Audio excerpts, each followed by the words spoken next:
Hello, and a very warm welcome to my channel. This morning, we discuss why Harry always is melancholy like that, and I think we figured it out. Let's discuss it with me now. From the Zoom videos to the final appearances in the Royal, Harry always shows a sad, melancholy face. Meanwhile, Meghan clearly shows off her fake face that everyone wants to get angry when watching, which must be acknowledged by all of you, but to really understand it is a difficult problem.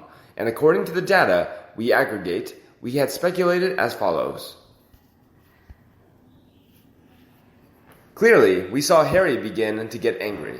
He missed the UK and his UK family. He missed his old friends and his army buddies. He missed going hunting with his dog. He missed being able to have a pint at the local pub when he wanted. He missed his brother, sister-in-law, and his nieces and nephews. He wanted his own son to know his family, to grow up having play dates with his cousins, his extended family. He wanted Archie to grow up in the UK where he would know where he came from, his great legacy to the world. He also wanted his son to know the other side of his family from his mother's side. He wanted Archie to know his grandfather beside his grandmother on his mom's side. He wanted Archie to know his mom's cousins and aunts and uncles. He wanted Archie to know his heritage that comes from his mom's people too. He wanted his son to realize the great heritage on both sides he was born with. He wanted his son to know his multiculturalism. He wanted his son to be proud to have a black heritage along with his British heritage as well. Would Archie ever feel this or know this part of his DNA and value it? Harry began to pull away and get angry with Meghan Markle. He was tired of always giving and not getting anything in return. Everything had been done Meghan Markle's way or it wasn't done at all. He was tired of being bossed around, told what he could and couldn't do. He was a grown man with life before Meghan Markle came along. Harry wanted that life back. The ability to make his own decisions and to do what he wanted, not constantly be told what she thought he should do or what she thought was best for him or them as a couple. Back to the beginning, Harry initially fell in love deeply with Meghan Markle. He saw her as a strong woman who could handle almost anything. She was exotic and different from the other women he had dated in the past. She was an actress used to being in front of cameras and on red carpet events. She could hold her own next to him as together they carried out the required duties of being a senior royal and a member of the royal family. She would help him do what is required of him to be part of the royal family and sharing that burden with him.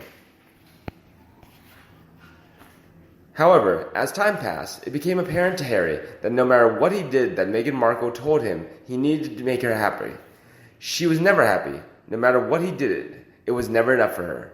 There was always something wrong with what he had done or where they ended up. There was always something more she needed to be happy or another place to live where she would even be happier. He began to get tired of the constant changes and the constant demands she made of him. He wanted her to be happy, but he never succeeded fully because there was always something new she brought up that she needed along with whatever he had already done for her. He began to feel drained, exhausted, sad, depressed again, anxious that he could never make her happy, anxious that he would never find a place where he could be happy too. What about his needs and feelings? Didn't they matter? Didn't Meghan care about what he thought and felt and needed? It was beginning to feel to him like she didn't care about his well-being at all. It was always about what she wanted, never him. He began to get angry and resentful. Look at all he had given up to make her happy, yet no matter what he gave up or gave her, she was never satisfied. She always needed more, and he was beginning to not want to give her the constant more she craved. What exactly was it she craved? Didn't she have enough already? She had more than most women in the world had. A healthy son, all the money she would ever need, beautiful places to live, beautiful homes, staff to serve her every need and whim, all the exotic vacations she would ever desire, private jets to take her all over the world, beautiful jewelry and clothes by the best and most expensive designers the world has to offer.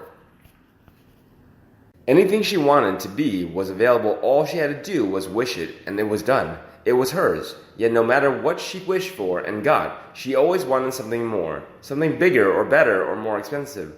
When would the constant craving end? Would she ever be happy with what she already had? He was tired of living life on her demands, or ideas of how one should live life. He had desires, dreams of his own, thoughts that didn't necessarily always follow along with those of his wife. He loved his wife, but he was growing tired of her being the dominant one in the relationship. He wanted his wife to be happy, but she never was. What was he doing wrong? Could he ever make her happy? Did she need someone else instead of Harry to make her happy? Should he give her the freedom to choose another partner that makes finally her happy after all? He didn't know what to do. So many feelings and ideas whirled through his mind. Who could he turn to for advice? He was constantly surrounded by Meghan Markle's friends, not his. He had no one to talk to. None of his family would talk to him now. He had hurt them too much. What was he to do? He was in a real mess with real problems facing him and his family. Should he leave and take Archie with him and go home? Could he leave his son behind? Would he be able to do that? What would Meghan Markle do if he did leave? How and when could he do it? Would she stop him or threaten him with something hurtful? All these questions running through him, and he had no answers and no direction to take. He was afraid to leave, yet he felt like he was slowly dying by staying. What is the best thing to do for all concerned? He was slowly running out of money. His wife's constant cravings were bleeding him dry. He truly wanted to make his own money and his own way in the world, but how?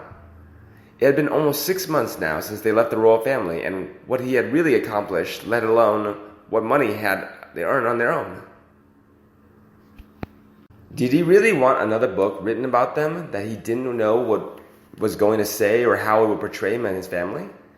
What will people think of him after reading this book? What will his family do and think? He knows he can't take much more, yet he doesn't know which way to turn. He is at a loss. He feels like he will lose a part of his soul, whichever way he turns.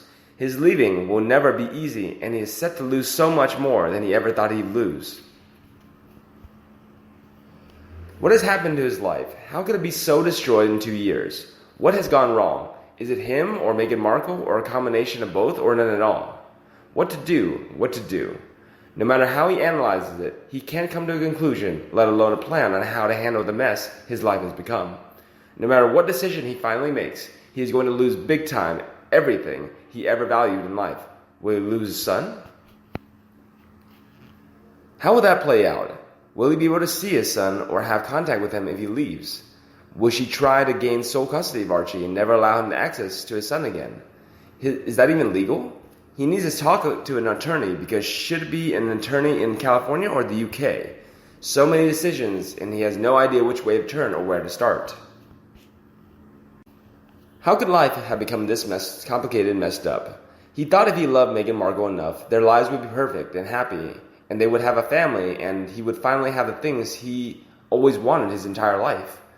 What went wrong? What happened to the woman he fell in love with? This woman is not the same woman he met 4 years ago. She is so different. He doesn't even recognize her. Does he even love this woman, whoever she is? He needs to get away. From her, from Archie, from California and the US. He needs to go somewhere where he can find solace and figure out the mess that is now his life. How and when is he going to do this? Will she let him leave, or does everything in her power to make him stay? In the end, no one knows when and what Harry will decide to do. Will he even make a decision at all? Maybe it is easier to just make no decision than make one that will cost him to lose what little he has left to be taken away. It might be easier for him to just stay as is, rather than risk losing his son or what little money he has left of his own. Rather than making the wrong decision, it may be simpler to make no decision at all. He has lost so much already. Why take the chance of losing any more? But if he continues as he is, will he eventually lose the one thing he still has left? That thing, I feel, is his heart and his sanity. I think both are shrinking daily. Maybe rather than risk losing himself, it is easier to hang on to what he has left and made that enough for now, until he is finally in a place where he's either stronger and can make the proper decision, or becomes acclimated to Los Angeles and comes to like it there. Not needing to make any decisions at all because he's living the life he has come to accept and like. There are so many possibilities for Harry right now, and because he has no window into his soul, we can only conjecture what he's going through, or thinking and pondering about in life. And you, what do you think about him? And do you agree with me? Please let me know in the comment section below, and we'll talk about him. If you see my videos so useful, remember to like and share it for anyone you think also loved it. And don't forget to subscribe to my channel to get more news from Meghan Markle and Prince Harry. Now, thank you for watching, goodbye, and see you in the next videos. Bye.